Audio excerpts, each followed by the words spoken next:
तो मैं बनने को तैयार हूं। मैं हैरान हूं कि पाकिस्तान क्रिकेट बोर्ड जो है वो क्या कर रहा है, ये म्यूजिकल चेयर्स जो वैसे ही वो मतलब they are in such a bad state, वो मजाक उड़वा रहे हैं। बाबर आजम को मेरे हिसाब से कप्तानी नहीं लेनी चाहिए। अगर मोहसिन नकवी की जगह कोई और बन गया फिर क्या होगा? फिर वो आके कहेगा नहीं बाबर आजम को हटा के फलाने को। इतना बड़ा प्लेयर जो है ना, जब इतने बड़े प्लेयर को इस तरह से हटाया गया और उनको लगा उस वक्त बुरा, ही शुड नाउ से कि मुझे नहीं करना। लगता है आपको बाबर आजम मना करेंगे? नहीं, वो कह रहे हैं तीनों फॉर्मेट का बनाओ। अब देखो, ये तो बल्कि आप उल्टी बात कर रहे हो। और पता क्या, इससे आपका ड्रेसिंग रूम में जो थोड़ा बहुत बचा हुआ है ना, गया वो नहीं। और ऊपर से आपको ये थोड़ी सी ना, आई थिंक बहुत ही प्रिकेरियस एक ट्रिकी सिचुएशन आ गई है पाकिस्तान क्रिकेट बोर्ड और पाकिस्तान के लिए। क्योंकि आप ये भी देखिए, हाल ही में आपको तो पता ही होगा, इमाद वसीम और मोहम्मद आमिर ने अनाउंस किया है कि हम वापस आना चाहते हैं। और ये बात कोई ऐसी कोई सीक्रेट है नहीं कि उनके रिलेशंस बाबर आजम के साथ कैसे रहे हैं, सबको पता है। और बाबर आजम को द मोमेंट एक राहुल ये नहीं पता कि जो 4 सिलेक्टर्स है वहां पे उनका मत क्या है। मतलब पाकिस्तान क्रिकेट बोर्ड चेयरमैन ने ऑफर कर दिया, वो पॉपुलिज्म भी हो सकता है, सॉरी वो पॉपुलिस्ट भी वो हो सकता है फैसला। अपेरेंटली ये कहा गया है कि जो उनके 4 सिलेक्टर्स हैं, अब्दुल रजाक, वहाब रियाज, मोहम्मद यूसुफ और आई थिंक एक और है, खैर मैं उनका नाम भूल रहा हूँ भी, वो भी मशहूर प्लेयर ही हैं उनके, अब्दुल रजाक नहीं अब्दुल रजाक तो उन्होंने ये प्रपोजल उनको दिया है। सिलेक्टर्स ने कहा है कि जी आप ये कन्वे कीजिए बाबर आजम को। और वहां पे काफी सारी तब्दीलियां हो रही हैं। ये भी कहा जा रहा है कि भाई कोच के लिए गैरी कर्स्टन जो 2011 में जिन्होंने इंडिया को वर्ल्ड कप जिताया था उनको, बट वहां पे भी डिफरेंशिएट कर रहे हैं, white ball cricket, red ball cricket. उसमें फिलहाल गैरी कर्स्टन, ल्यूक रॉन्की का भी नाम आ रहा है और ऑयन मॉर्गन का भी नाम आ रहा है। बट हो सकता है कि फ्रंट रनर जो हैं वो गैरी कर्स्टन बन जाए। बट असद शफीक नहीं कोच, मुझे ये लगता है कि वहां पे ना, आई एम सॉरी पाकिस्तान के फैन नाराज हो जाएंगे, वहां पे ना पॉपुलिज्म के नाम पे आप सबको बहकाया जा रहा है। जो शेन वॉटसन की सैलरी बताई गई कि Shane Watson $2 million per year पे उनको ऑफर किया गया। $2 मिलियन का मतलब है हिंदुस्तान के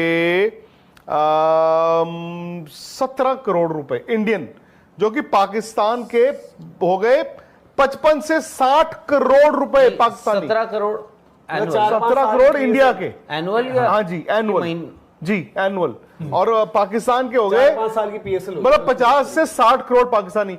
आप मतलब ये मजाक करने वाली बात है कि विक्रांत गुप्ता ये कहें कि जी मैं लंबोर्गिनी चलाऊंगा। हाउ इज इट पॉसिबल यार? ये तो पॉसिबल नहीं है, पॉसिबल।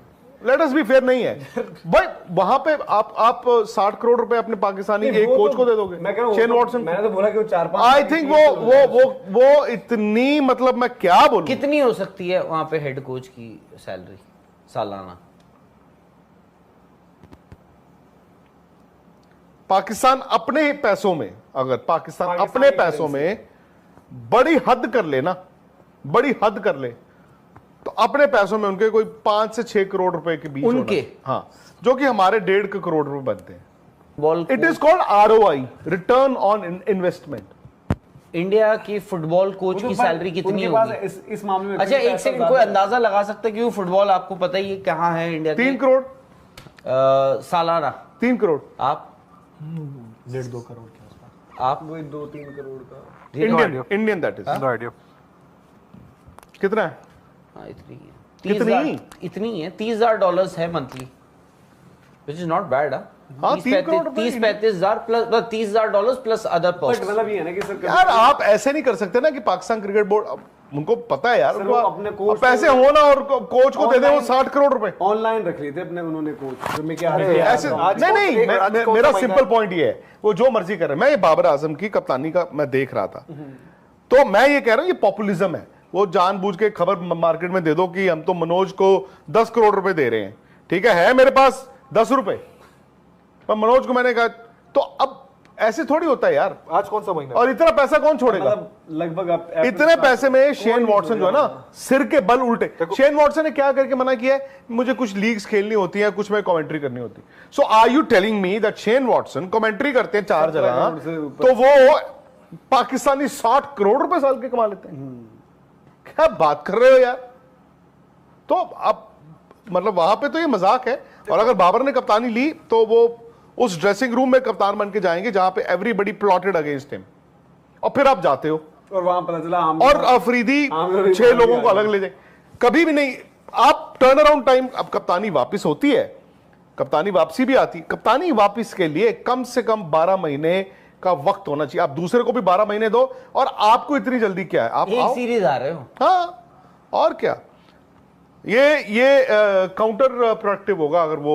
अरे सर अभी अप्रैल चल रहा है, कौन सा उनका नया वो बने ना, क्या बने वो पीसीबी। हर महीने वो उनके इंटीरियर मिनिस्टर भी हर महीने तो उनका एक पीसीबी का आता है। तो फिर अगले वाले ने आके कहा नहीं जी, हर महीने।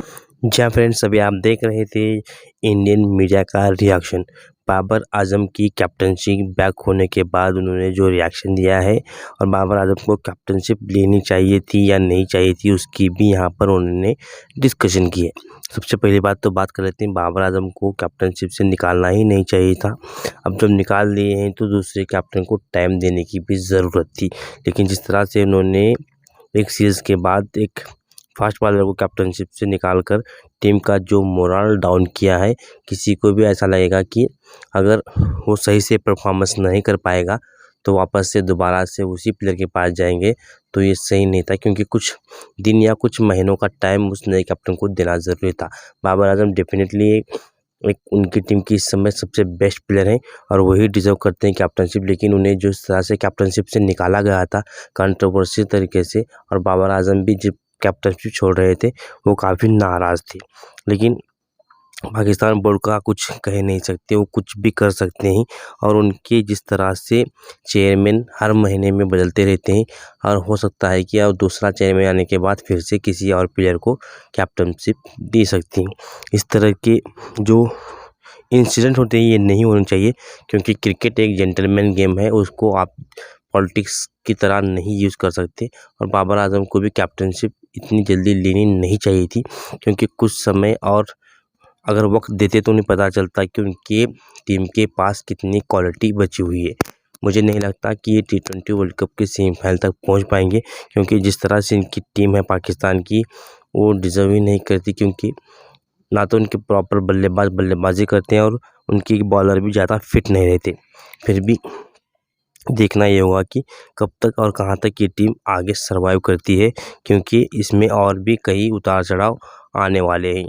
अब यहाँ से देखना ये होगा कि बाबर आजम प्लेयरों को कैसे यूनाइटेड करते हैं और उनको अपने साथ कैसे लेकर चलते हैं, क्योंकि अभी जिस तरह से टीम में रिटायरमेंट प्लेयर भी आ रहे हैं, अब उनकी और बाबर की तो पहले से ही बनती नहीं है। अब यहाँ पर देखने वाली बात होगी किस तरह से बाबर आजम उन्हें अपने टीम में एडजस्टमेंट करते हैं। जय फ्रेंड्स, आपको जो अपडेट दे रहे थे बाबर आजम न्यू कैप्टन जो कि वाइड बॉल के अपॉइंट हो चुके हैं, आपकी क्या राय इस वीडियो के बारे में ज़रूर बताएं। इसी तरह की इंटरेस्टिंग वीडियो के लिए हमारे चैनल पर बने रहे। मिलते हैं नेक्स्ट वीडियो में, तब तक अपना अपनों का ख्याल रखिए। Goodbye friends.